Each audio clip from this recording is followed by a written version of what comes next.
अब आप क्या करें कि ये जो नीचे रेड कलर में शेप आ रही है ना, इस रेड कलर में की शेप में इस साइड को अगर बेस लें, ठीक है, तो बेस के ऑपोजिट वर्टेक्स कौन सी आ रही है, डी पॉइंट आ रहा है, ठीक है। इस डी पॉइंट से आप अगर एल्टीट्यूड मार्क करना चाहते हैं ना, तो जरा हम इसकी डायरेक्शन को मार्क करते हैं, रेड कलर से ही इसके एल्टीट्यूड को मार्क कर लेते हैं। आप देख सकते हैं कि डी पॉइंट से एल्टीट्यूड आउटसाइड द ट्राइंगल ही लाई करेगा और वो वही लाइन होगी जो कि आपने डी एल ड्रॉ की हुई है, ठीक है, मतलब सेम लाइन आएगी।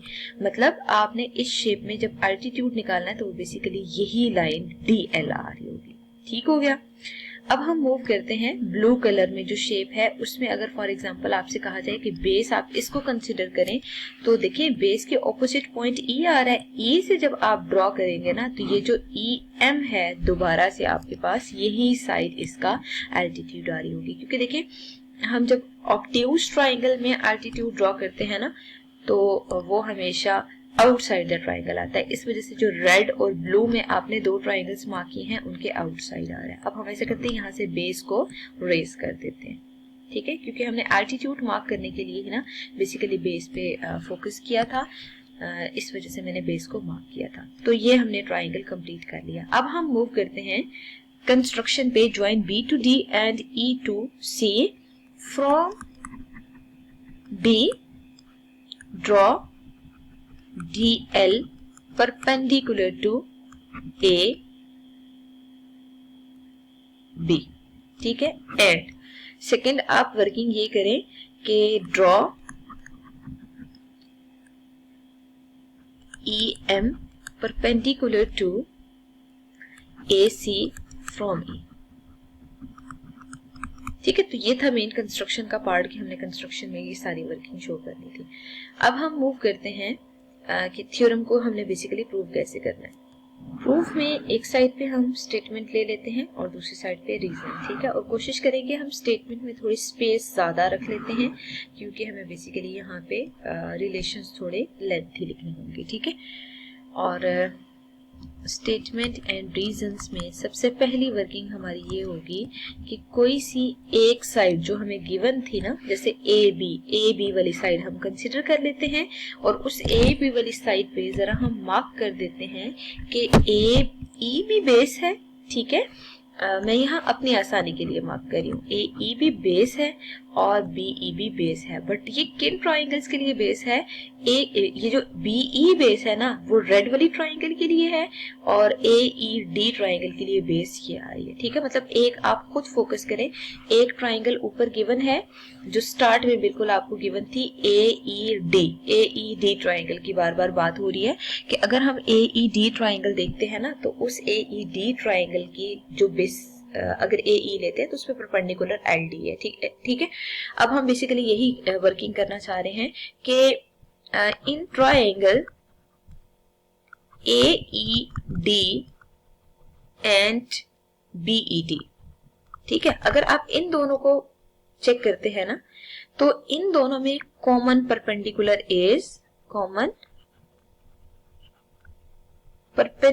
इज एल डी, ठीक है। कैसे कॉमन परपेंडिकुलर है आप देख सकते हैं, ए ई बेस लें ना इस पे परपेंडिकुलर एल डी आ रहा है, लेकिन अगर फॉर एग्जांपल हम ई बी बेस लेते हैं ना तो ई बी बेस हो तो बेस के ऑपोजिट वर्टेक्स डी आ रही है, डी से परपेंडिकुलर ड्रॉ करें तो ये ऑब्ट्यूज ट्राइंगल है, वो आउटसाइड द ट्राइंगल होगा, आउटसाइड द ट्राइंगल के लिए वही ये जो एल डी मेजरमेंट आ रही है इसको रिप्रेजेंट करेगा, ठीक है। तो इसका मतलब है यही वाली जो मेजरमेंट है ना वो बेसिकली ई बी बेस के कोरिस्पॉन्डिंग एल्टीट्यूड होगा। इसका मतलब ये है कि ये दोनों एल्टीट्यूड कॉमन है।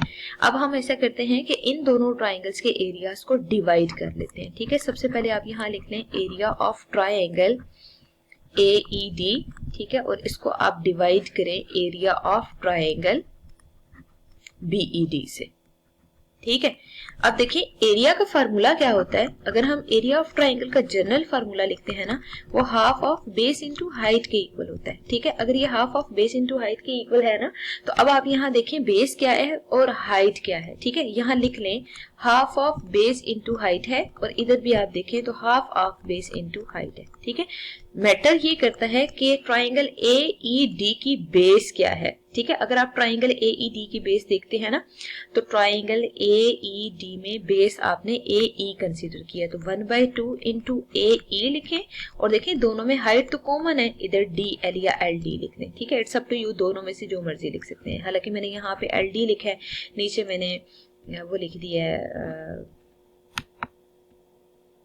DL लिख दिया, तो इससे कोई फर्क नहीं पड़ता। ठीक है, फिर आप ऐसा करें, यहाँ पे भी हाफ ऑफ बेस EB लिखें, क्योंकि BED की बेस EB कंसीडर किया और DL एज इट इज। ठीक है, फिर आप देख सकते हैं कि half will be cancelled out, और उसके अलावा ये जो मेजरमेंट आ रही है DL ये भी कैंसिल हो जाएगी, सेम है। अगर ये सेम है तो यहाँ पे अब याद रखिएगा कि मैं एरिया को ना ट्राइंगल बना के उसको शेड अगर कर देते हैं ना आप, तो ये रिप्रेजेंटेशन होती है एरिया ऑफ ट्राइंगल की। तो बजाय इसके हम पूरा लिखें, मैं एरिया ट्राइंगल बना के उसको शेड कर रही हूँ, which means area of triangle. ठीक है, तो area of triangle AED by area of triangle BED को आप लिखें कि वो AE डिवाइडेड बाय ED के इक्वल है। ठीक है, और इसको आप 1 मार्क कर दें। 1 मार्क करने के बाद यहां सामने लिखें DL is common height between both triangles.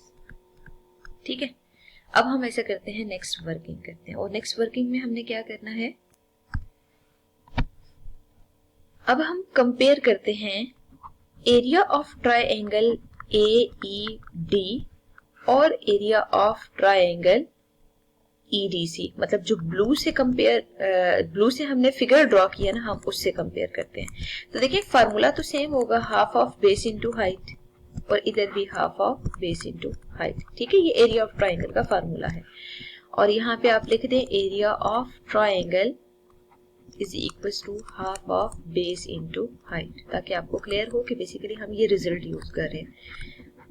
अब आप ना दूसरी साइड पे मैं रेड से मार्क कर रही हूँ, आप AD को बेस लें और DL को बेस लें, और इसके कोरिस्पॉन्डिंग आप देखें रिजल्ट्स क्या आ रहे हैं। ठीक है, मैं ऐसे करती हूँ कि इनको रेज कर देती हूँ जो आपने पहले बेसिस ड्रॉ की थी, ताकि आप कंफ्यूज ना हो। मतलब एक बार आपने AB के कोरिस्पॉन्डिंग इन सबको लेना है और दूसरी बार आपने अब देखें कि अगर आप AED की बेस पुट करते हैं तो वो AD है, और उस पर जो परपेंडिकुलर आ रहा है बेसिकली वो EM है।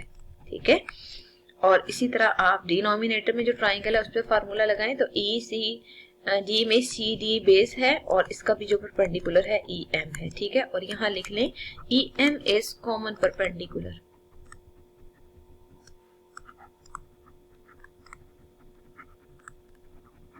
ठीक है, अब देखें कि 1/2 will be cancelled out, EM will be cancelled out, and जो आपके पास फाइनल आंसर आ रहा है वो AD डिवाइडेड बाय DC आ रहा है।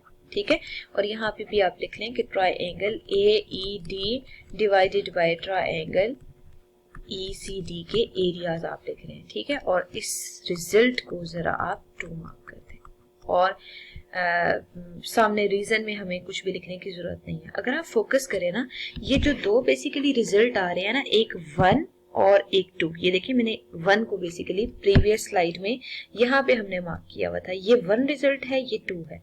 अगर आप इन रिजल्ट्स पे फोकस करते हैं ना, AE और ये जो AD/DC आ रहा है, तो यही दो रिजल्ट हमने इक्वल प्रूव करने हैं। बट ये तब इक्वल हो सकते हैं जब इनके लेफ्ट हैंड साइड्स इक्वल हों। ठीक है, तो लेफ्ट हैंड साइड्स को जरा इक्वल करने की कोशिश करते हैं।